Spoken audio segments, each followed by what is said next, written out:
Welcome to Gaming Daddies, the podcast where fatherhood meets the digital grind. I'm Tedder, one of your three Gaming Daddies, and each week, the three of us sit down to talk about the games we're playing, how we balance gaming with family life, and the big conversations happening in the gaming world.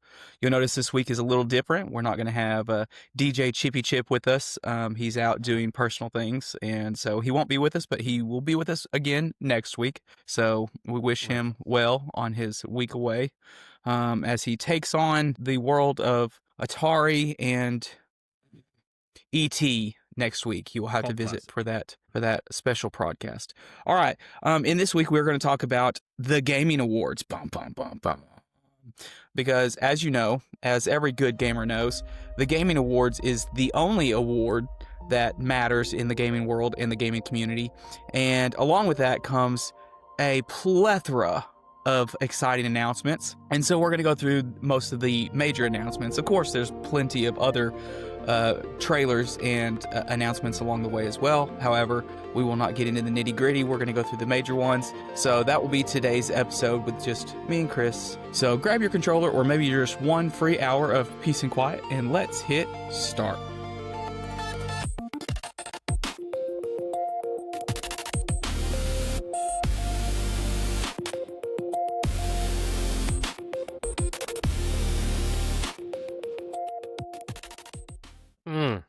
It feels good to be back. Right. You know, the gang's not all back together, but we're here. And our audience is here. Feels like we've been gone for just so long. Mm-hmm. You know, like, this is it's like that family you only go see, you know, a couple times a year. Feel like we're having that visit. So I feel like we owe it to our audience and to ourselves to, you know, kind of catch up on what's been going on the past couple of weeks, you know? So what's been going on? What's been cracking? Well, I mean, you know how it is with especially at a larger program that we are. It's just concerts constantly. So we've had a lot of Christmas concerts, Christmas festivities, Christmas adventures going on. You know, with all the bands combined, I think we have a total of, let's see, 2 middle schools. Each one has 2 bands, 5 junior highs, 4 high schools. So, I mean, we're talking about, 13 concert bands and 2 jazz bands. So, I mean, there's a whole lot of concerts going on. And then, of course, we have our small ensembles that go and do tree lightings and stuff like that. So, I mean, we stay pretty busy. You've been in the Christmas spirit. Oh, yes. Yeah. We have been Christmasing for Christmas sake. I can't say that we had, you know, 80, you know, groups performing. We got our concerts done in one night. With what's that like? With 6 different ensembles, you know, our beginners, you know, 7th, 8th, 2 high school bands, jazz band. So we got that done in 2 hours. I was actually really quite impressed. I was thinking, man, this is going to be a marathon night. And actually it wasn't. It went by really, really quickly, and it was a lot of fun. And we brought in that holiday joy, you know. So yeah, it's been really hectic, you know, trying to, you know, get all that stuff organized and brought together, and, you know, and then, with the other extracurriculars, you know, with honor band stuff and, you know, all of that fun marathon stuff, you know, it's just been real busy. And, you know, you got sick, and, you know, it's just, we needed a couple of weeks to kind of, you know, finish this year out. And but we're happy to be back, absolutely happy to be back, and back to the grind, as it were. So that's the professional life for us. What about personal? How's the parenting journey going? Well, we've just had a rigmarole of sicknesses. So we had Thanksgiving, and then Sunday night we noticed Ronan wasn't doing very good. So we were like, well, let's go ahead and see how he does in the morning on Monday and just kind of take it from there. And then, of course, we wake up Monday and his eye is just completely gunked over and he's got pink eye. So we take him to the doctor for pink eye, and he still has an ear infection. So they put him on a super strong antibiotic and antibiotic eye drops, which, if giving a baby eye drops, is like you're murdering them from the inside out. And give that to them 3 times a day. So, you know, that's great for my soul. And then about Thursday or so, I started not feeling good and still went through and did family stuff. And Sunday I started puking my guts up. So Mm. I'm pretty sure I had the flu this past weekend. Eesh. Yep. So I had to miss a day of work for that. So I missed a day of work for Ronan to take him to the doctor and kind of be home with him, and then missed a day for work because I was sick. So it's been chaotic 2 weeks. Kind of the adventure. You on the mend now? You back to 100%? Not 100%. I still feel like I'm coughing up a whatever, but at least I'm not dying anymore. So I mean, It's I'll true. take that. The coughing at the end of a sickness is always the most annoying Oh part my because it's like god. you're constantly trying to cough something up, but it's just refusing to let go. Oh yeah. Well, So what about you? how's little man doing though? Is he better? Yeah, I actually, I mean, with sicknesses comes the joy of 2 o'clock wake ups, and he Hmm. won't sleep unless he's laying on you, and he needs that extra skin to skin contact or cuddle Yeah, time. So that was really rough. But sure. no, he finally got to the point where he's been sleeping through the night, and so we've kind of gotten to catch up on our sleep because that's stressful. Okay. So no, he's doing better, but now it's the teething. He's got some back teeth coming in, so Ooh, yeah. that's fun. You mentioned teething, and I guess I'll start with that. Noah's teething. He Yay. has a Congratulations. thank you. He has his first tooth coming in, front, bottom right, Yeah. somewhere up here. It's coming in right there. Could kind of see it on a picture. Nicole feels it, like she can feel the Mhm. hard top of it, and he hates it. Yes. He hates it. He was really fussy today, like the start of the day. Like we had our Christmas cantata at church this morning, so we were playing with some of the brass members and some of the TSO and the church choir. And he was in the nursery, and he was just being fussy. He got a 30-minute nap in at some point, and then he was fine. And then we got him back to the house, and we were doing stuff, and then he wasn't having it, and so we needed to give him Tylenol because he was Mhm. hurting, and it's so rough. And like, when he gets very angry when he gets the hiccups. This boy hates the hiccups. So with teething, that's like amplified times 10. Like Yeah. he's not a fan of it. And like we have the Dr. Brown pacifiers that we give him, Yep. and he just loves chewing on those all the time. And so he got a little bit of a nap after that, and then once he woke up, he started again, and then Nicole got him back to sleep, and then fed him and got him back to sleep, and then he was fine. He's been fine since then, I think. But man, this teething thing is going to be a fun ride.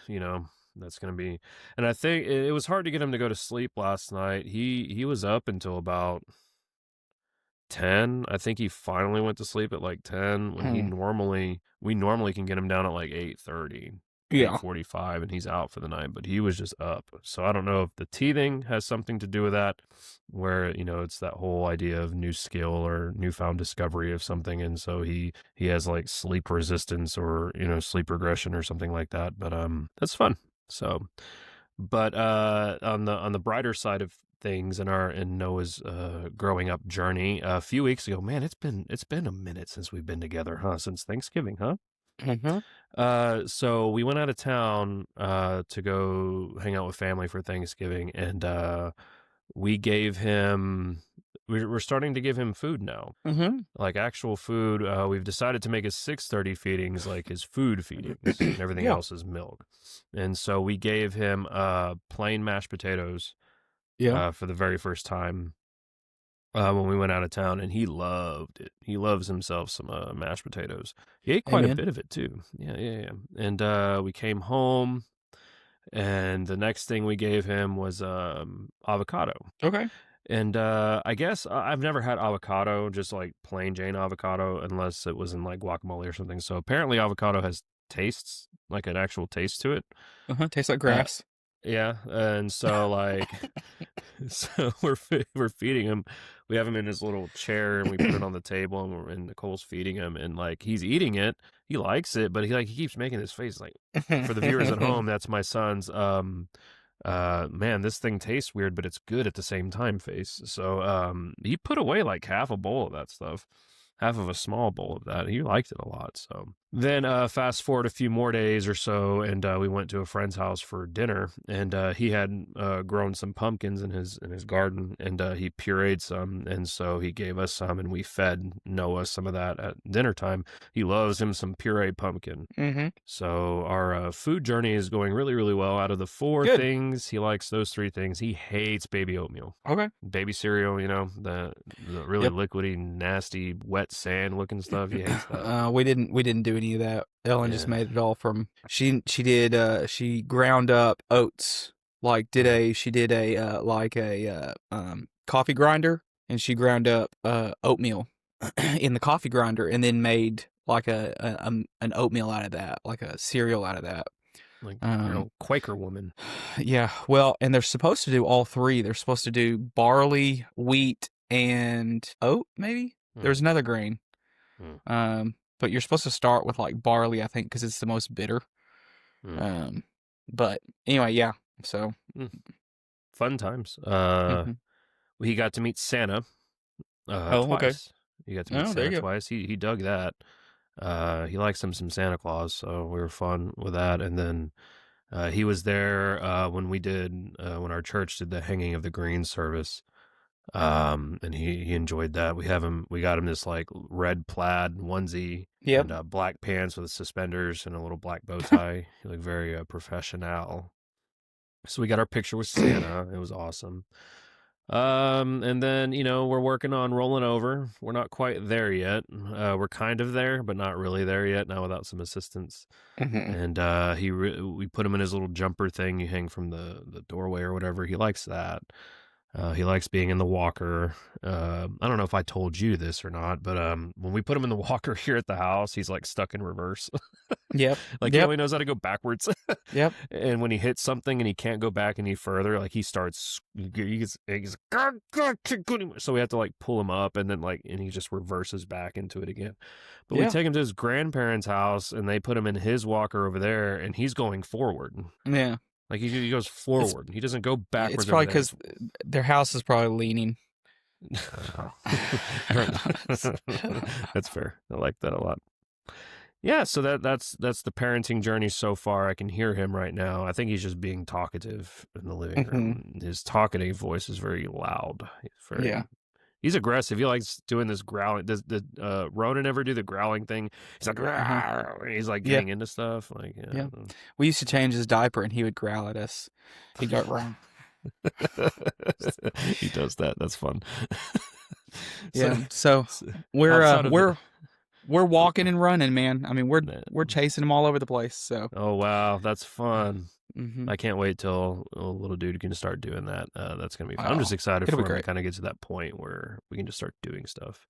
Now, every step is fun and stressful at the same time. Tell me about it. Like I'm starting to believe. Have you done much gaming in the past few weeks? No, basically ever since Thanksgiving, I got to put like 20 hours into my game, into Ghosty Gote, but ever since then, I've been sick, Ronan's been sick, and we've had school or concerts, so I really haven't had time to. Gross. That's why you have the portal, though. All you have to do is just hop on the podium, start the chart, and then just whip out the portal and play. Yeah, well, not with our school internet. That's not happening. Just get hotspot. It'll be fine. It's not good enough. What's the verdict on Yote now that you're about 80 hours deep? Yeah. Well, first off, I'm only 31 hours deep.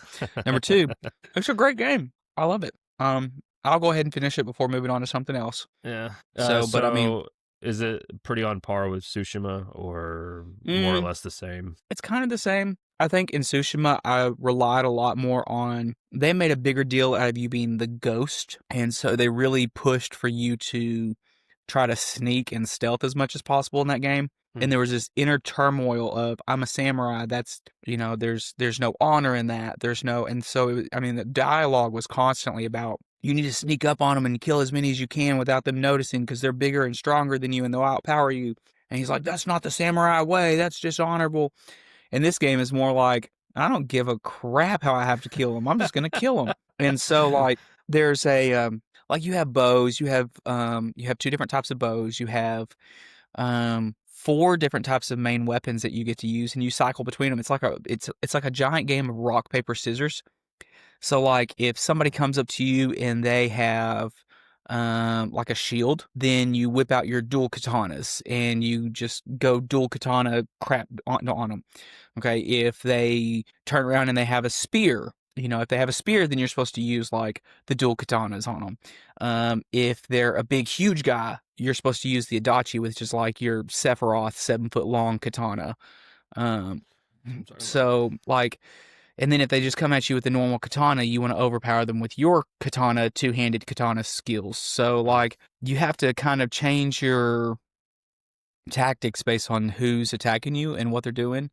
They kind of give you a little bit of free reign to kind of take on the Yote 6 at your own leisure, like whichever direction or which path you want to go on first. But it's and you can leave at any point. So like there's a main hub down here at the bottom of the map, and then the map branches off. Basically, you take care of the first guy, and then after that, it opens up 2 extra areas. So you got a path up here, and you got a path up here. And so this path is for another member of the Yote 6. This path is for another member of the Yote 6.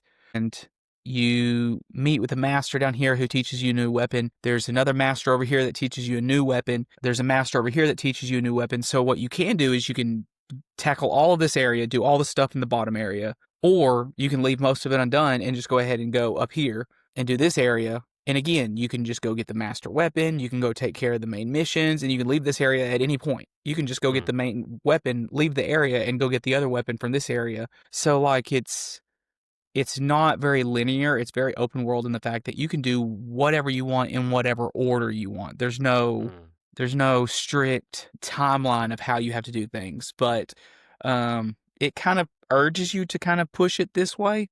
But it doesn't require you. You're not stuck in a story loop. So, no, it's interesting. I just finished up this second area over here. Took out my second member of Yote 6. Yeah. And I've done basically all the major stuff. I haven't gotten all the shrines and petted all the foxes and everything, but I've gotten most of this stuff, so I'm going to come back and then I'm going to go back and do this area. I just stepped into this area.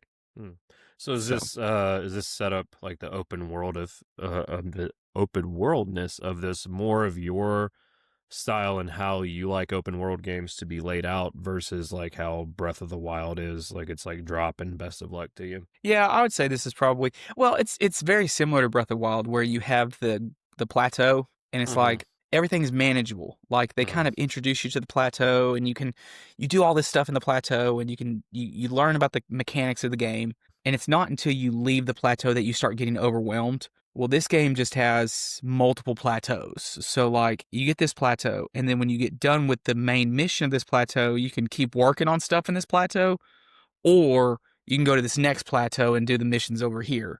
So it's a But little it's more not organized. It's not more Yeah, like it's you have to more figure it out. condensed. Oh, okay, that's what I was looking for. Yeah, whereas Breath of the Wild or even Borderlands, man, when you open up Borderlands and it's like, okay, here's the open world, have at it. I mean, it's like, oh my God, I can go anywhere whenever I want. Like, no, this one's kind of like, well, you can go anywhere in this direction or this direction, but there's really nothing down here. Right, Like, right. yeah, there's stuff down here, but not new areas for you to explore yet. Interesting. So I am looking forward to more of your thoughts and insights on the Yote as you get towards the end of that.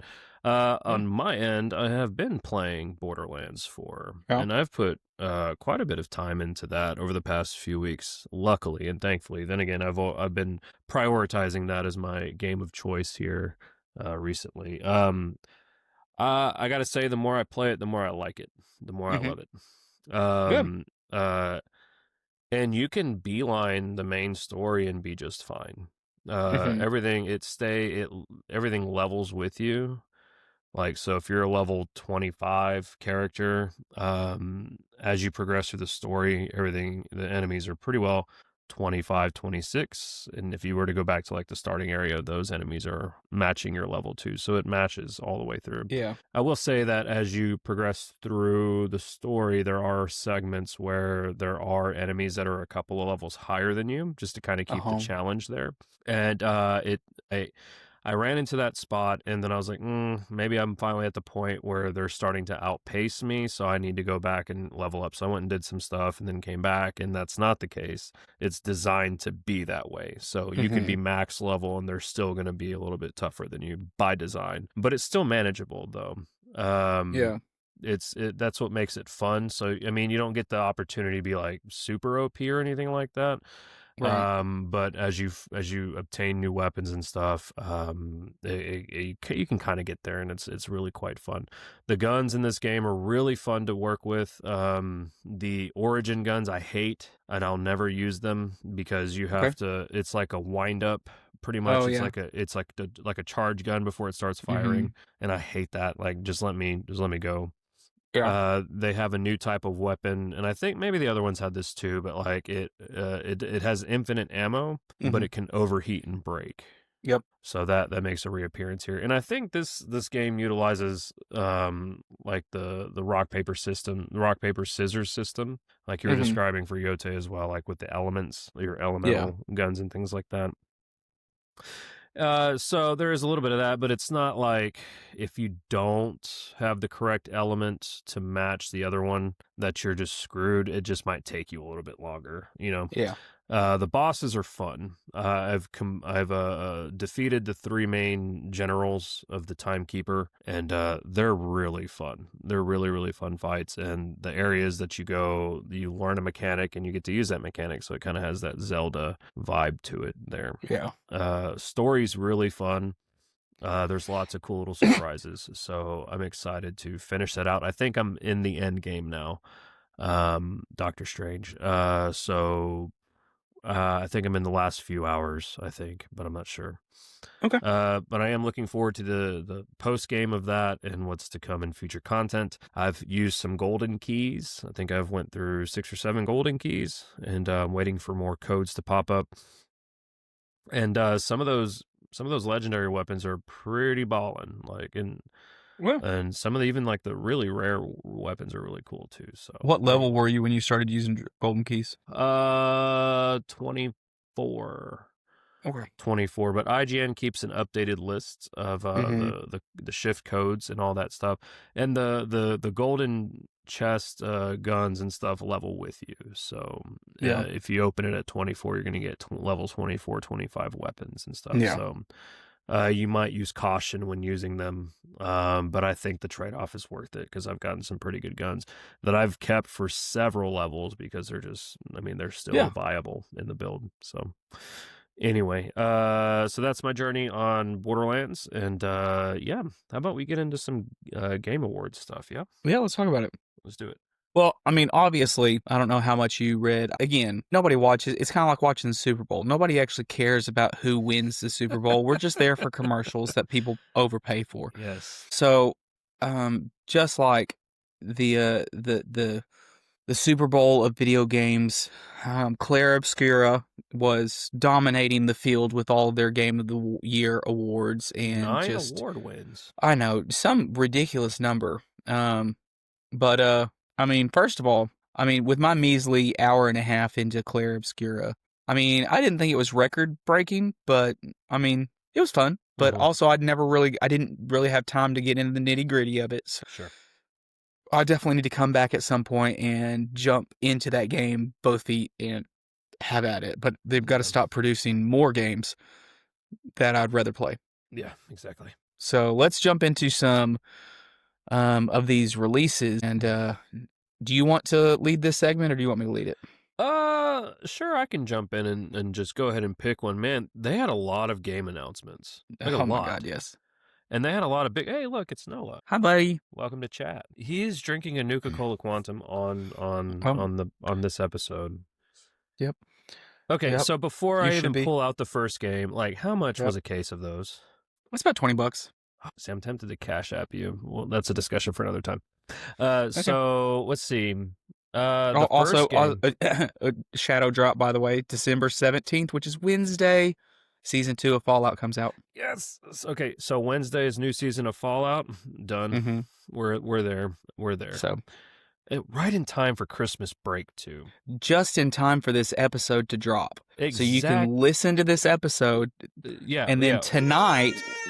tonight being the December 17th, you can watch the newest episode of Fallout. Exactly. So again, you sit in front of your TV, throw this episode up on there, and then watch Which you already are doing. Which you're you're already doing. doing. Yeah, because otherwise we couldn't be talking to you. And then you're conveniently already on the TV, so just switch over to the Amazon app and fire up some Fallout. Amen. Amen. So we should start it with the first one that they opened with. I think they opened with Star Wars: Fate of the Old Republic. Okay. Now, are you saying they up because they didn't open with Star Wars: Fate of the Republic, but Did they the not? order that worked? No, they opened up with the Good Shepherd or whatever it was, the sheep herding TV game. show. Oh no, that's the Good Doctor. Sorry. We're starting with Fate of the Old Republic. Okay. Okay. All right. So, Fate of the Old Republic. It's about dang time. Did you ever play KOTOR? Okay, so can I confess something? I've never played KOTOR. Okay, well, this has been a great episode of Gaming Daddies. We'll see you next time. I've heard amazing things about how cool KOTOR was and like just how awesome the story Oh my God, it was the Baldur's Gate of like Star Wars games. Like you can make whatever choices you wanted. You lived out your fantasy of being a Jedi. But I mean, obviously it was limited for the time period. Sure. But I mean, fantastic game. So, but yeah, no, this trailer looks sick. I mean, it looks like you're going to get like little droid helpers and little mercenaries that are going to help with you.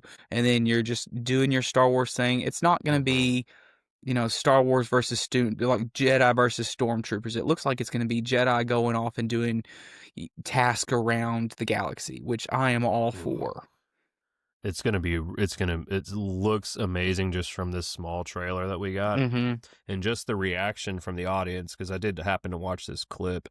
They were very excited to see that once they put the dots together towards the end of that before the title drop, they lost their freaking minds. When that lightsaber shined up on her eyes, it was like, it's go time. Let's do this. Is this the same people that made KOTOR? Or is this a different it's the same. It's the same director as Casey Mass Hudson, Effect right? and KOTOR. I have no doubt that this game's going to be awesome. Oh yeah. Yeah. So what's next? Well, let's see. Next on the list would be the Divinity game. Did you watch this one? Oh my gosh, I just watched that trailer right before we started recording, and can we just say like I was a little thrown back by it. It was a little, just a little. It was a little. Where's this going? And then, this is taking dark turns. It took a left turn real quick. And honestly, I had no clue where it was going. But then when they started saying it's the same people that made Baldur's Gate and it's trying to top Baldur's Gate, and then I started putting together, oh, well, that's the same world that Divinity 1 and 2 Original Sin was in. I was wondering if this was connected to those games. Yep, same world. So now it's making a whole lot more sense. Gotcha. So their largest open world game. So, I mean, and that's saying something based on Baldur's Gate. My question is, and obviously they haven't given us too many details, is this going to be a turn-based system, or is this going to be first person, third person? Is it going to be Skyrim-like, or is it going to be more Baldur's Gate-like? But I guess we'll see. Was the first two Divinities, was that turn-based? Was that a deep turn-based combat system? Yes. It was a true like, turn-based. Oh, okay. Yeah. Now, Baldur's Gate had a lot more free flow to it. Yeah. But yeah, it was like straight up turn-based. And when you weren't in combat, you got to kind of free flow. But if you were in combat, it was very turn-based. Man, I really want to play Baldur's Gate 3. That's on my backlog of games that I really want to play. It's so happy to see you, son. Good night, Noah. Say good night. Say good night, Melvin. Yeah. Yeah. Bye, buddy. See ya. But you got to let go of my finger, buddy. Nope. Okay. See you later. Anyway, sorry. But Baldur's Gate 3 is really on my list of things to play because that just looks amazing. So Hmm. yeah. So if that's the standard for things to come from that studio, then I think they're in pretty good Yep. hands. All right. So next we had another Resident Evil Requiem trailer, but this time confirming that Leon Kennedy is indeed in this game. Hmm. Thoughts? I'm not a Resident Evil fan. I wish I was because it looks really cool, but I Mhm. can't do creepy. I can't do horror. So, Yeah. but I know a lot of people are in love with Leon Kennedy, and they just fanboyed all over it when he was shown. So I'm happy for him. I'm happy Yeah. this exists for him. It kind of sounds like the girl, the main protagonist, is going to be more of the scary horror element, and he's going to be more of the action element. That's kind of what it Yeah. sounds like. Yeah. So I'm one of those I can't play Resident Evil. I've Hmm. tried Resident Evil 4. I played through Resident Evil 5, but that game wasn't really horror. It was more heavy action, and I did that co-op with a buddy of mine. But I don't play these games, but I do like following them because I think the story is really cool. So, and I do like to watch people play them, and things like that. That's very streamer friendly. But I haven't seen the trailer yet, but the confirmation of Leon being in this game is really, really awesome because it's pulling story threads together. Hmm. And so yeah, so from what I've read in interviews and things with the game directors, Grace is more of the very tense survival horror part of the game, and then Leon is like your breath of fresh air. Let's go kill stuff, Hmm. and do what Leon does.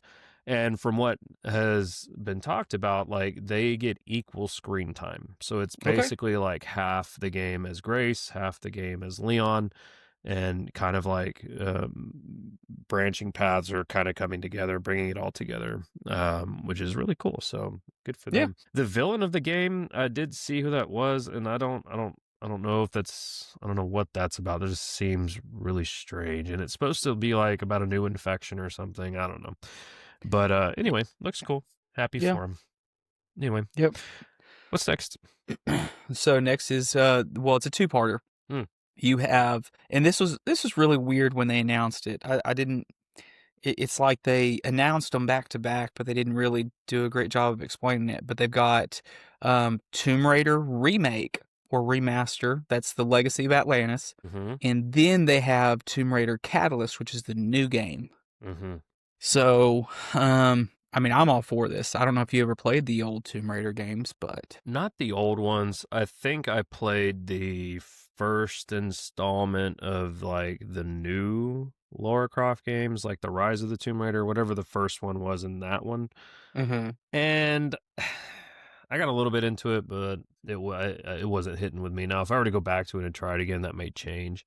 But it looks cool. I mean, it seems like another Uncharted like. Yeah, it's very Uncharted-y. It's very action, and especially with now original, like you think Lara Croft and you're thinking Tomb Raider games, especially in the 2000s games, like the PlayStation games, they were very quick time events. You had to do a lot of the quick time events, but I think they've changed that now to where there's a lot of accessibility options to be able to change those, so you're not so reliant on those. But yeah, Mm-hmm. the original 1996 Tomb Raider. Um, I mean, obviously, the geometry of video games has changed, so her character is going to look completely different. Sure. And so I'm excited to play that. Yeah. And so we'll see. We'll see. I might give it a go with Yeah. the re-release or the remaster. So Oh yeah. we'll see how that goes. All Yeah. right, what's next? We got another entry in the Control series. So Control Resonant, another Remedy, the newest Remedy game. Did you play the original Control? Man, I put about 30 minutes in and I was like, I don't know what's going on. That sounds like me because I have it on my computer. I was like, I'm gonna try Control. It looks fun. 30 minutes in, I'm completely lost, and now I'm not Hmm. interested. Yep. So from the little bit I know, just from reading articles and things, like the Control games and the is it Evil Within? No, it's not. It's the Control games and the Alan Wake games, I think, are Okay. connected or at least set in the same world as one another. So I never did the Alan Wake games, and we just talked about Control. So this game's Yeah, not I really don't. marketed for me. Nope. But, happy for those. Remedy's a good studio, so I can't imagine that it would be a poor game.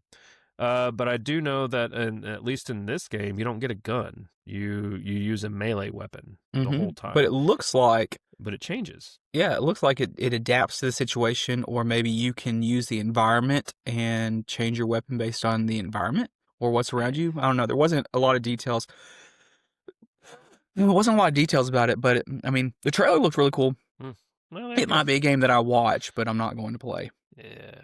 All right. What's next? Well, if you're a fan of iZombie, which I am a big fan of iZombie, you have Raul's newest PlayStation game called Sauros. That's what he's from. Yep. I knew that character looked familiar. I was like, man, I've seen him in a show somewhere, and I could never place it. Yep, iZombie. He is also the significant other of Alana Pierce. Is he really? So, yep. Huh. Yep. Well, there you go. So, yeah. Anyway, great actor, really cool. I'm glad to see him in a game. However, this is a Returnal game. This is a roguelite that I will not be playing. I want to play Returnal just because of how bonkers and difficult it looks. It looks like my kind of thing. I did play it for a couple of rounds, and I go, okay, I played it, and then I moved on. Awesome.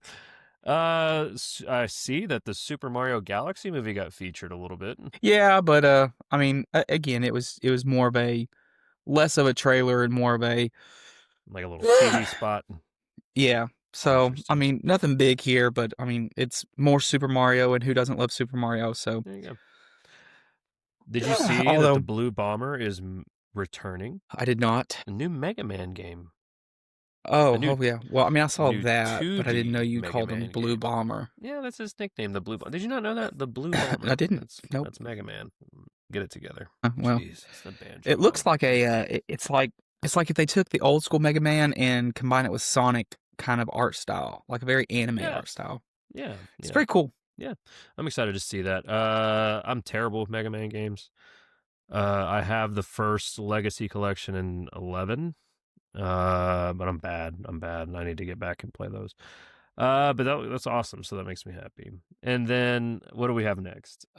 Another Lego game, which, by the way, if you've gotten your PS Plus games, Lego Horizons was free this month. So you need to make sure you go get that. Oh, okay. Gotcha. Yep. But anyway, so yeah, new Lego Batman Legacy of the Dark Knight. This looks really cool. It does look really cool. And of course, your slapstick comedy, it had lots of the characters that we know and love. But all the villains are in it. You've got Mr. Freeze, you've got the Penguin, you've got Scarface, you've got, all the villains are here. And then you've got Robin making slapstick humor, and he gets slapped around by Batman. And so, and it looks like Batman has a treasure trove of outfits. So it looks like they're going to kind of follow that same style of, what was the last Lego game that was released? It's just released. That wasn't that Horizons? Nope. There was another one that was released after that. Anyway, it was less characters, more outfit changes.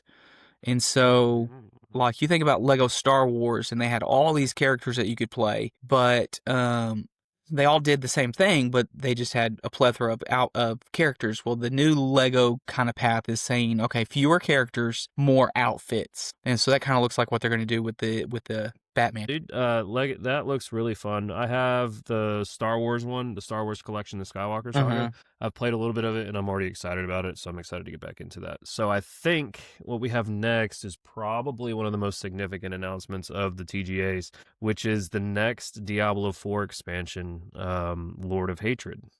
Yeah, what's Diablo IV again? Exactly. And then, but I think one of the most surprising things about this, in addition to announcing the expansion, is that if you pre-order, you'll get access to the new Paladin class. Today. So bringing Paladins. Yeah. Yep. So obviously Chris is going to get back into the game because Chris always mainlined a Paladin. No, it was not a Paladin in Diablo 3. That's not the class. Paladin's from Diablo 2. Then what did you do? Diablo 3 had the Crusader. Oh, Crusader. Same thing. It's not the same thing. The It's the Paladin used the magic same. hammer. No, it's the same thing. It is not the same thing. It's the same thing. Look Okay, it up. maybe. Well, okay. To take a half step back here, I think Lego Batman was the one that I was thinking of, and they just gave more information or more insight. So anyway, okay, back to Diablo 4. All right. Jeez. 2 new classes are coming in April. Yes, and we already know one, but we don't know the other one. So, follow-up question, what do you think the second class is going to be? It's got to be the dark opposite of the Paladin. It's got to be something that's like dark arts. Like but something better than the Necromancer. No, I don't think so. Then what other dark arts would there be? Not the Necromancer, because the Necromancer. You already have the Wizard. You have the Necromancer. They already have a Druid. Okay, the Druid's not a dark art. Okay, so you turn it to an animal. I think, and I could be wrong, I think you have one of two options. I think it's either going to be the monk. I think they're going to bring the monk back, or I think they're going to create a completely new class that we have yet to see. I'm going to have to go with completely new class because they did give a hint as to what the class is going to be. It's going to be involving dark magic. The monk doesn't use dark magic. The monk doesn't even use magic. Okay, well, says the person that never played a monk. Oh, yeah, because they're terrible. Okay, well, you've obviously never played, like, having the companions. But what are you even talking about? You know what? I don't even need your attitude right now. Okay. Listen, so Paladin. Okay, so follow-up question. Number one, are you getting the expansion, yes or no? Yes. Okay. Have you already gotten the expansion? No, I haven't yet. And half step back from that, I haven't even played Vessel of Hatred yet. Well, yeah, of course not. Because you're not a Spirit-born person. But I could totally see you playing the Paladin. Also, yeah, I would. Another thing is, first off, we got to find out, when does season 11 go live? Should be in the next couple of weeks, actually. Diablo 4 season. Oh, it starts December the 11th, so it's already started by the time of this recording. A few days ago. Chris, let's get off of here and let's go get the update. And let's go right now. This has been an excellent episode. We'll see you in the game. But why are we still talking? Let's go play. So I'm as a very longtime fan of Diablo 1, have not finished Diablo 2. Loved and played the garbage out of Diablo 3 and Reaper of Souls, and I just love Diablo 4 because it was really fun. I can't imagine that the expansion would be anything less than a good time for me, especially with the story. That was one of the main things I liked about Diablo 4 was the story. And I'm excited to play Vessel of Hatred because, it's obviously a continuation, and then Lord of Hatred is the conclusion of what they're referring to as the Age of Hatred. So I'm very excited to see how this all comes together. I didn't see this centering around Mephisto as much as it has, like making Mephisto the thing to deal with. I was guessing that the other prime evils would have made a return, Baal and Diablo, but that was not even the case at all. So, so I'm excited to get into this. Yeah, in a new area. New area that has not been seen before. It's the area that it's like the first ever area of the beginning of Sanctuary, isn't it? With Lilith and Anarius, their original homeland or whatever. Original continent. But I'm excited to see how the Paladin plays. It's been too long since I've played Diablo 2 to remember how the Paladin played and if I actually liked how they played or not. So I'm excited to see. I remember I played the Paladin. What I was most excited about from the trailer, though, is that there were some very recognizable skills. Like you have the Hammer of Judgment that you toss, and it comes back to you like Thor's hammer. You have your shield toss, and you have your shield bash. And so a lot of those skills that I was just like, oh my God, I remember that skill. Oh my God, that was cool. Like, that's pretty exciting. So I'm excited to watch the trailer. I have not seen this trailer yet, other than just very few small snippets, but it just looks awesome.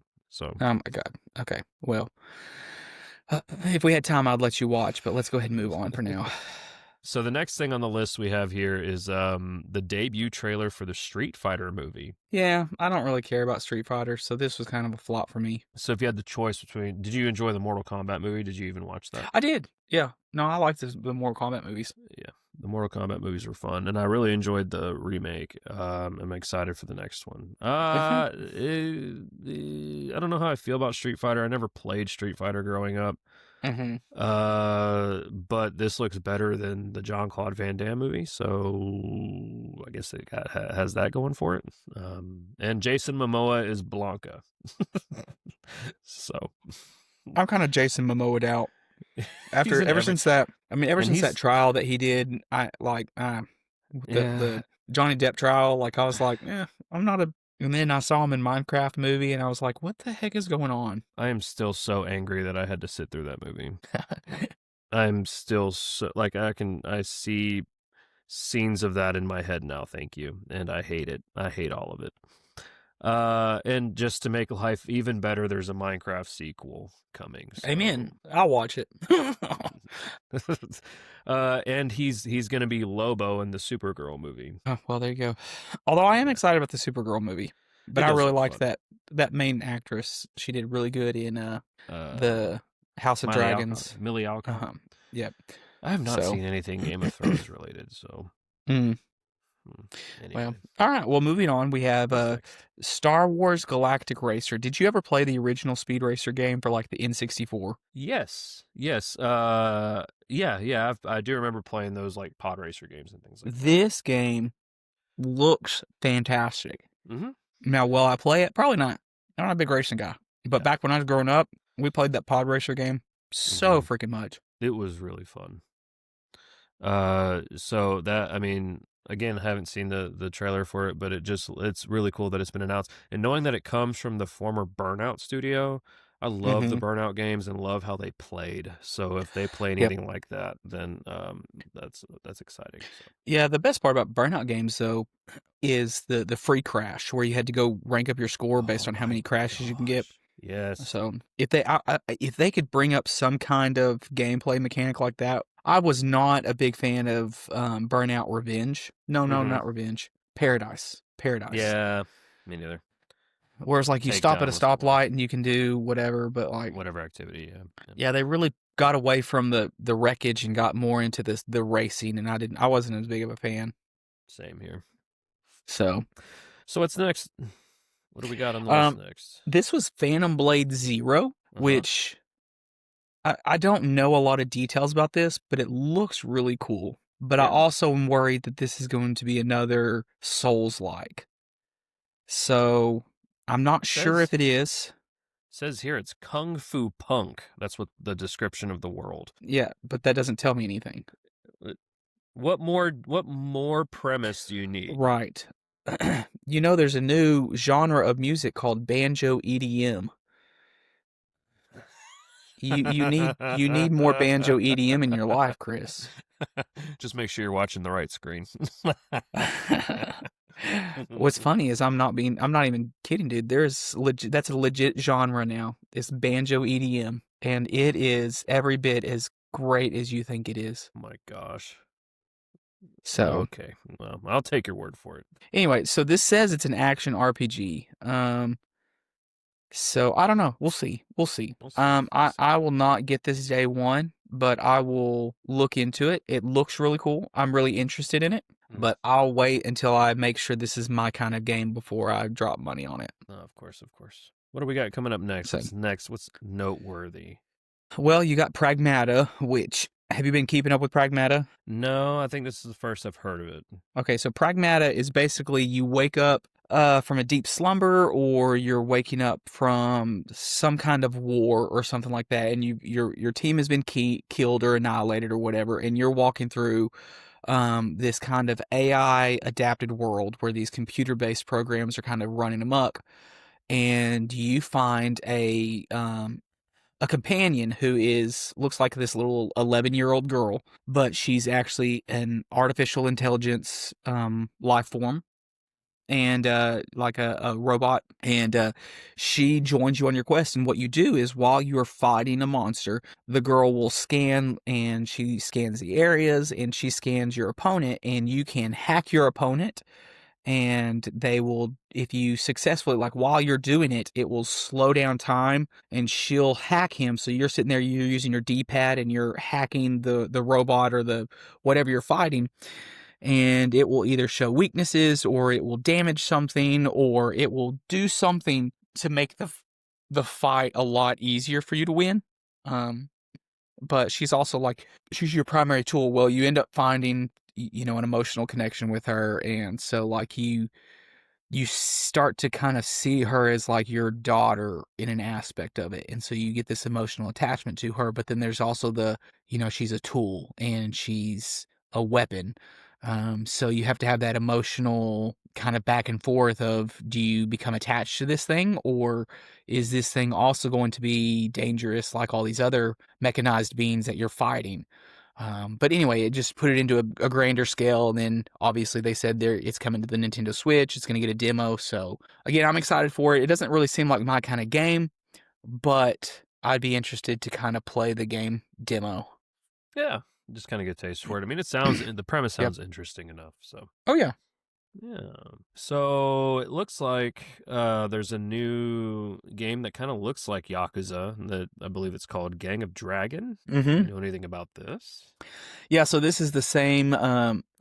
This is the same director, I think, as from the Yakuza series. He left the studio, and he's doing a new game, and it's very much in the style of the Yakuza series. So, I mean, it looks like Yakuza. It looks fantastic.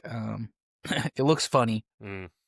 Instead of them going with this wild, crazy character or this over the top, good looking character, now you got this guy that looks like he's 300 plus pounds and just invincible. He's a mountain. So, So like a it'll be cool. spiritual successor, sort of. Yeah, I guess you could say. I'll be interested to see how far this goes, but we'll see. I mean, it looks good. I could never really get into the Yakuza series because it just seemed a little too goofy for me. Mm-hmm. I appreciate a good goofy time, but I don't know. It felt out of place for me, but happy that it's as successful as it is. Well, and the old Yakuza games were street brawlers. The newer one, like the Like a Dragon series, is a turn-based. So if you didn't do the Like a Dragon series, then you might like the Like a Dragon series better. It's more Final Fantasy action oriented, as opposed to, I'm a thug and I'm going to go bully around people. So, Gotcha. I'll keep that in mind. What do we got next? This one's a new Dungeons and Dragons game. It's called Warlock. Not a whole lot of information about it, but it does look really cool. And of course, Dungeons and Dragons. So, of course, you wield dark magic in this game, so it's going to be action focused. Yep. Well, it's a single player RPG, so I mean that already tells me everything I need to know about, like, it's my kind of game. Single player, I don't have to rely on other people, and it's an RPG. So what's not to like? Say less, honestly. Just Honestly. call that the game, like single player RPG. That's all. You just title that with everything, every game like that, and then I'm there. I'm there day one, midnight release, boys. Let's go. Yeah, I think this would be a game that I would definitely be into.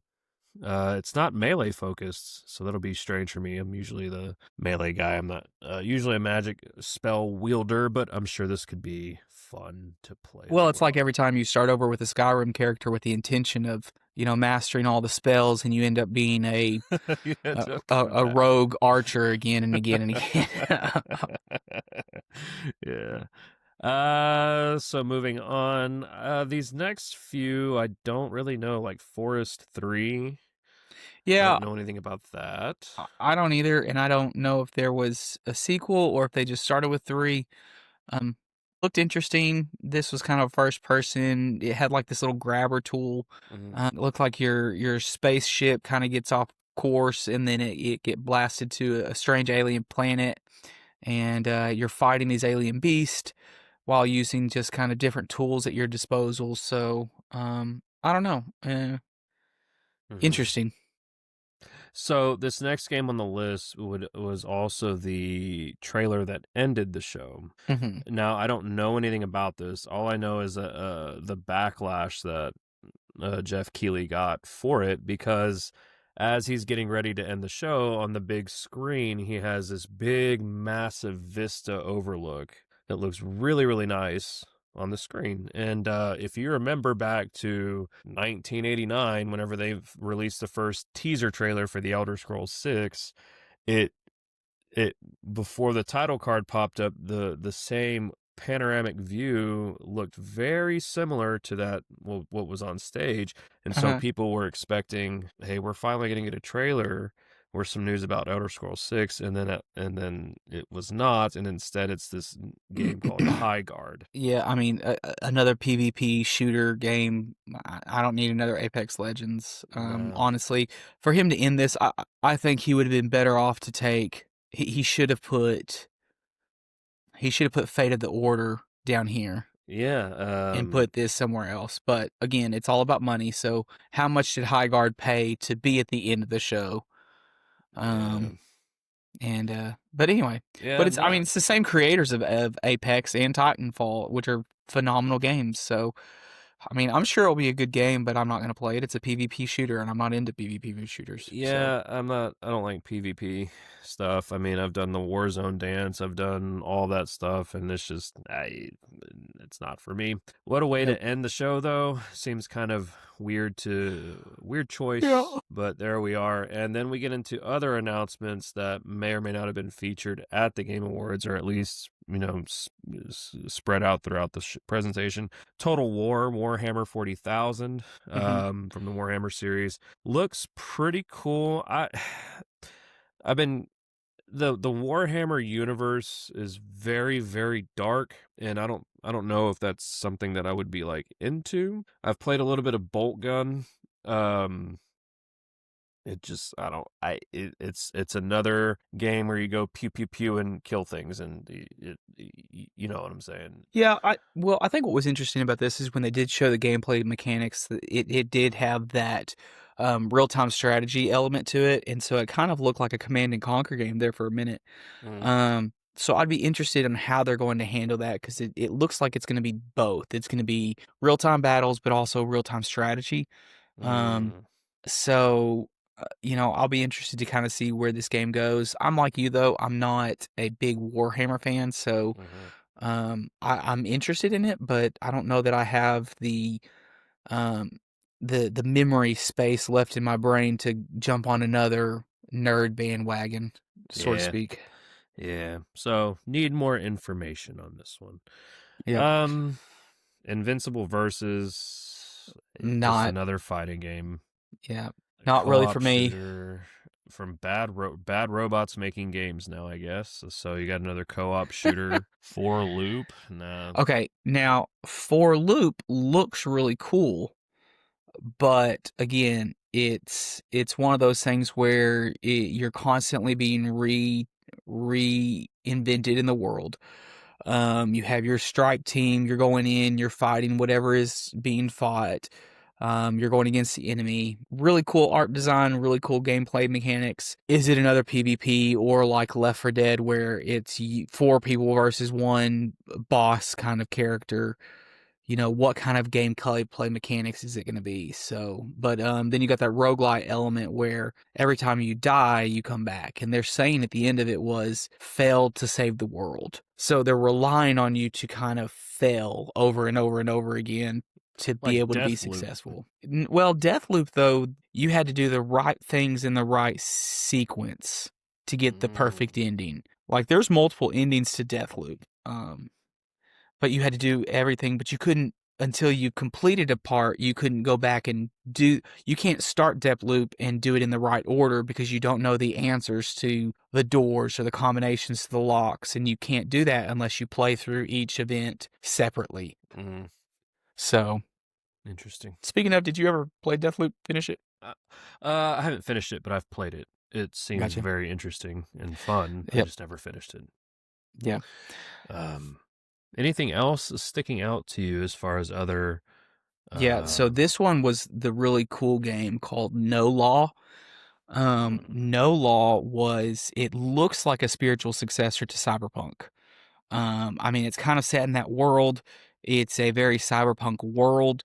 But the whole premise is that there's no law enforcement at all. And so basically it's survival of the fittest, whoever's the strongest, whoever's the biggest bully, whoever takes the most is going to have the most. Mm-hmm. And so but you kind of just enjoy your peace and quiet, and then all of a sudden somebody busts into your home and breaks up your peace and quiet, and so you're out on a revenge story, and you don't care who's getting in your way, you're going to kill them all. But it's still that kind of style of cyberpunk. So it would look on basically kind of what their skill trees are going to look like, kind of how that going to process plays through will be where I'm interested. But it's a first person RPG game, so again, my world. Definitely sounds interesting. And I've played a few hours of Cyberpunk. It's another game I need to go back and finish, and I enjoyed it. I enjoyed what I've done so far on that. So yeah, this one definitely sounds interesting though. Who doesn't like a good revenge story when you're just trying to farm? Exactly. Sounds like the opening of every Jason Statham movie. So the next couple of the things, I don't know, you stop me if you really enjoyed any of this information, but like another Ace Combat game. Nah. 007 First Light, they did a new trailer where they had Lenny Kravitz is going to be one of the main antagonists. I think that's awesome. And I'm very interested in First Light. And to hear that he's going to be depicting the villain of the game, I think that's really pretty cool. Yeah, it kind of looked like his theme was kind of alligators, and he even like his skin was alligatory, kind of leathery, like a true Bond fusioned. villain. Yeah. So we'll see. And then Marvel Rivals, his confirms Deadpool is going to be the new playable character, which I'm all for, but I don't play Marvel Rivals, so it doesn't really matter to me. Now this game called The Witness, no, I'm sorry, Order of the Sinking Star. Yeah. It was from the people that made The Witness and Braid. This looks really cool. I mean, it's a puzzle game. You kind of go north, east, southwest, and then they combine all of them. So depending on which direction you are, if you're in north, you focus on the mechanics of like somebody that's digging in tunnels and somebody that has to use like a very specific skill set to go through these puzzles. And then you go to the east and it's a different completely set of skills. You go to the south and it's learning about these water puzzles. And then once you've done all that, then you go to the center of the compass and it combines all the puzzles and all the characters into one puzzle. So you have to combine the skills of all these other different puzzles into one puzzle. But it seems like there are hundreds, if not thousands, of puzzles. 240-hour puzzle game. Okay, so like I've never really played any puzzle games before. But this sounds interesting. Yeah. I mean, if this was a mobile game, I think I would totally have this on my phone, and I would just sit in the middle of something and just puzzle it up. Yeah. But will I sit in front of my console? Probably not. So we'll be interested. If this comes out on mobile devices, this is a game that I will have on mine. If it's not, then I won't bother playing with it. Interesting. Oh yeah, man. I'm gonna have to do some more digging into that. The premise sounds interesting for sure. Lords of the Fallen. Did you? Oh, 2. It looks like. Well, I tried playing the first one. It's kind of one of those roguelites. Kind of like you're supposed to. Yeah, it's a Souls-like roguelite. You kind of get your butt beaten. You gotta go learn the boss patterns. The bosses are larger than life. Looks really cool. I'm gonna have to watch somebody play this because those frustrate the heck out of me. "Quote unquote," every limb can be removed. What are we doing here? I like me some roguelikes, and I like me some good challenging games, but this series, or at least the first one, never really stood out to me, and honestly, Mortal Shell was like that too. Mortal Shell was very like dense and like movement and combat. It was not something I was into, so I don't think I'd be into this one either. What do we got next? Out of Words. So this is this is just another one of your co-op games. It looks kind of cool, but stop motion I'm not a fan of. The puppetry stuff I don't like. Yeah. I really do like the co-op games. It's kind of like your Split Fiction or your Two of Us, stuff like that. Which are great games, but I think the stop motion art style is just not my thing. So it's just a turn off there, yeah. Then, of course, you got your next roguelike type, Neo 3, or your Souls-like, I should say. Ugh. I was so excited when I bought the first Neo game because I was like, oh, sweet, ninja game. Awesome. And then I was like, and then it dawned on you. I'm awful at this. This sucks. So I will gladly watch somebody play this, but it will not be me playing it. Yeah. Mario and Rabbids creator, new platforming game called Oh my God, Bradley have you seen the this? Badger. I have not. Bradley, oh my God, dude. Okay, Bradley the Badger. This is if I took Banjo-Kazooie and combined it with all of those platforming type games, but they make fun of it. So the thing starts off and it's very Banjo-Kazooie. He's in his hut. He looks around. He says, look, here's my map. And then he turns around and he goes, oh, well, let's go ahead and get started. Yo. And then he opens the door and the world is messed up. And he's like, oh no, I've got to get back home. And he goes out there and it opens up and it's like Bloodborne. And it's like this dark world. And then he starts going, he goes, well, I guess I'm just going to have to go make my own platforms. And it's like, it's, oh my God, it's so good. It's so funny. And then all of a sudden it turns out he's jumping around, he's making these platforms, using these tools. And then all of a sudden he goes to this 3D world, the real world, and he jumps out and he's this dude in a badger costume. And it's like, what is going on? Anyway, this game looks great. Sign me up day one. I'm down for this. That looks fun. Okay, Bradley the Badger. Yep. So it looks like there's going to be a whole lot of nods to, you know, they had like Last of Us, like zombies kind of attacking and stuff like that. So anyway, this one's good. This one's on my list. Cool. What else is coming up? Okay, this one I did not understand. Stupid Never Dies. It's like a preach, sister. It's like this video game about like it was like an action game, but it was also a music game. They like most of the preview was them dancing to like it was like a zombie and this girl, and then they started doing like a rock concert, and it's like this skater boy and cheerleader, and it's like, it made me want to vomit a little bit. No, see, you lost me when it was like when you just started describing it. Yeah, it was like no. Moving on. Anyway, okay. The Free Shepherd. Now, this is where they opened the thing with. Oh my gosh, you're literally a dog herding sheep. Sounds big like open world. Sounds like my day.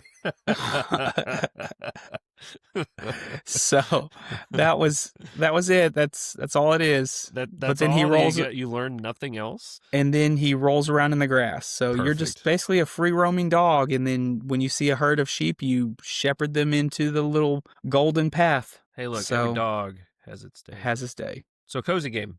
Love that. Yeah. The next one was weird, like really weird. I thought it was going to take another turn. It didn't. So I don't really know what this is. But this one's called Coven of the Chicken Foot. Kind of has, you're this old lady, has chicken feet. Obviously she's a witch of some kind. And she has this, monster companion that kind of goes with her, but we don't really know a whole lot about it. So, this one's one I want to keep my eye on, but it may go one of two ways. Either it's this is going to be really cool, or it's going to be, this kind of sucked. But anyway, I mean, it looks really cool. I just hope it is. Well, your favorite genre looks like it's featured next. A new terrifying first-person Souls-like that screams Nope. Jarrett. That Yep. Nope. screams. We started watching, and Ronan was in the room, and we had to go, oop, not for you, buddy, not for you. Yeah, it's just Honestly, it looks like, do you remember when it was the Skyrim, like it was an Elder Scrolls mobile game came out, and it was first person, and you kind of went through the dungeon, and you could kind of tap your phone, and you would walk through the dungeon. oh I forgot yeah, what it was yeah, called. yeah, It looks like yeah. that. It's exactly what it looks like. You walk through the dungeon, Gotcha. you're holding your torch, and you're holding your sword, and Mm-hmm. you fight, and you fight them off, and you got your little staff, and you go and you fight some more, and so that's exactly what it looked like. But So yeah, not for me. again, not for Perfect. me. Yeah. So, audio mech, not anything that I'm interested in. Guild Wars 2, another MMO that I won't be playing. It's kind of one of those more expansions. Yeah. Now the next one though, Solasta. I don't know if you know anything about Solasta, but it's kind of like a TTRPG. It's kind of like that role-playing strategy game. Looks Ooh. really good. Turn-based. So we'll see. I played a little bit of the first one, but the mechanics, as I remember, were very clunky, and so I Mm. kind of jumped off. But I also kind of get overwhelmed by like TTRPGs. So Yeah, there's just a lot hmm to digest, and yeah, you have to be super like willing to invest in yeah, it in order to to be successful with it. Yeah, I yeah. understand. So, but those were the major ones. There's a few more, and some of them looked really cool. Some of them kind of flopped. And then of course there was more Jeff Keighley and his wonderful ways of going about the Game Awards. Um, and then you also had Hideo Kojima. I don't know if you saw that, but where he walked out before they even accepted the award. When he found out Death Stranding didn't win, he deuced out. He didn't even wait for them to give their speech. He was like, "I'm out." I got an actual game studio to run. I got to catch my flight back to Japan. Jeez. So, So, but I, so was it a super like successful Game Awards this year? you know, I I give it a B plus. It I sounds like Fate of the Old Republic was like the thing. hmm Like that sounds like it was the big reveal that for really us, kind of for for us. for us. Uh doesn't seem like there was a whole lot of like knockouts there. And No. I would see and they Claire Obscure winning 9 awards, I think is what it was. hmm And then immediately releasing their next DLC. That's crazy. That's craziness. But I don't know. I might give Claire Obscure a try. I don't something about it was kind of off-putting to me when it was first revealed, and after I watched some gameplay of it, it just didn't seem very interesting, but it's getting lauded for all these awesome things. So I mean, you kind of have to go and try it, right? So, disappointments. What were some things that you were hoping that would be announced at the Game Awards that did not make an appearance at the Game Awards? Well, I think for me, I want the next Elder Scrolls game. Um, I, I think Fate of the Old Republic was one of those that I wasn't expecting because they said we're not making it right now, and then for them to come out and say, "Oh, by the way, here's a look at it." It was kind of one of those like really pleasant shocks of like, "Yeah, yes, this is coming out," but they didn't really tell us when it was coming out either. So, And that raises a concern because like I love me some good video games, but I think what the video game market is doing to itself is kind of shooting hmm itself in the foot a lot of the time, more often than not. hmm And it's when you release a trailer like Fate of the Old Republic, but it's a cinematic thing and it's a minute 30 and you get a title drop and then that's it. You get nothing else. hmm You don't get a date. And the yeah, issue that I have with studios doing this is like Elder Scrolls 6. the announcement trailer for that was 2018, if I'm not mistaken. I thought 2018, 2016 or something like that. It was something like that, but we're in another decade now.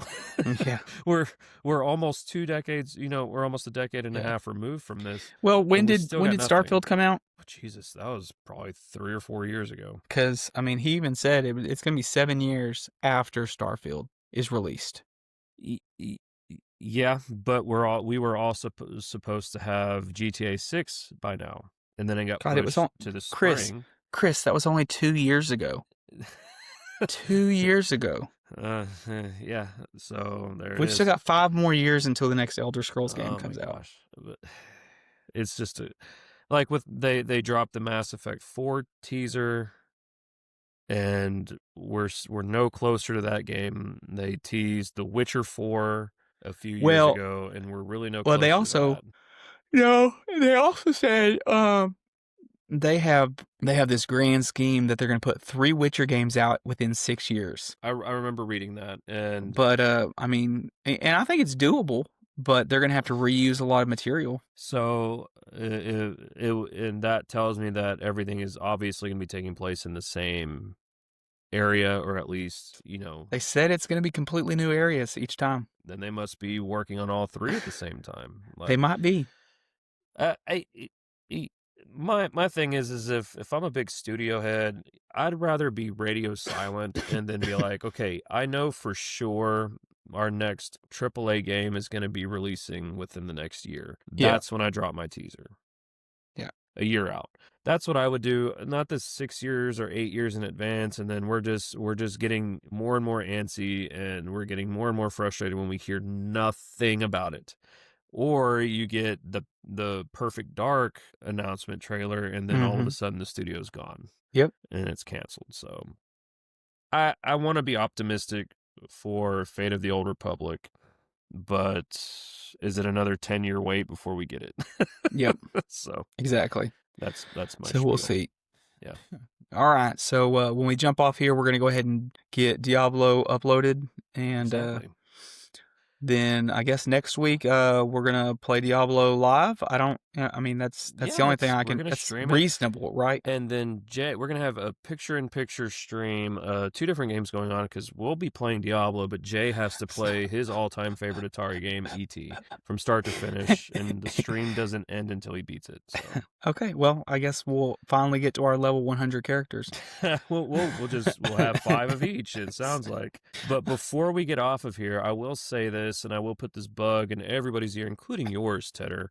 If you're a computer gamer, you need to download the Epic Games app. You don't question it, just do it, and you will be thankful, because Epic Games is really, really cool. And I'll be the first to say that I don't really buy games anymore. Like it's rare. It's kind of a rarity that I buy games. A lot of the games that I play, I get for free through PS Plus and through stupid sales on Steam and stupid sales on the PlayStation Store. But a lot of my free games also comes from Epic Games. And right now, 'tis the season for giving, because a lot of the best games that they put for free goes on Epic, and it's usually one every week, but since it's Christmas time, it's usually one every few days. And right now they have a major game that's for free, and that's Hogwarts Legacy. It's free to download up until December the 18th, and then they'll have more games being revealed. And they're usually pretty good bangers. So, well, and I'm on a Mac, and I need to get a PC at some point. But so is that through like Steam, or? It's its own independent app called Epic Games. Okay, I probably won't be able to get it then. You might look into it, but I mean, some of these games that I've gotten for free include like Death Stranding, the BioShock games, the remastered versions of these, Borderlands 3, Dead Island 2, Deathloop. I don't think Epic. I don't think they have a Mac. I mean, it's completely worth it. So if you're one of those people, download it now before the 18th, and you can claim Hogwarts Legacy for your library. So anyways, well, maybe I can at least sign in and create an account and do it on there. So yeah. All right. Well, thanks for the plug, man. Yeah. So, all right. Well, do it again next week. Just let me know. I mean, if I get time, I'll go get you a case. Yeah. It looks like you're about to have to go to be on baby duty. Yeah. So it was fun times. Yep. And all right, Jay, we salute you in spirit. Well, let's do our closing out. Let's see. All right. All right. Well, thanks for hanging out with us today on today's episode of Gaming Daddies. Don't forget, you can catch the audio version of this podcast on Spotify, Apple Podcasts, or wherever you get your podcasts, including you two people that are in UK. Thank you for supporting us all the way in the UK. And if you want to get the full video version, head over to youtube.com/gamingdaddies. Or you can join the Patreon at patreon.com/gamingdaddies. Big shout out to our amazing supporter, Sean Donahue. We would always appreciate more donors. Help us to be able to grow our channel and be able to grow our equipment and probably grow some games too. If you would like to see more content like this, or if you really would like to watch us live stream Diablo sometime, you got to buy us a new PC because we can't stream it without OBS. Yeah. So, by all means, please jump in there, give us some money, and support the stream. And then we would love to be able to see you up 10. Okay? Until next time, this has been Gaming Daddies, and we will see you in the game. Peace out.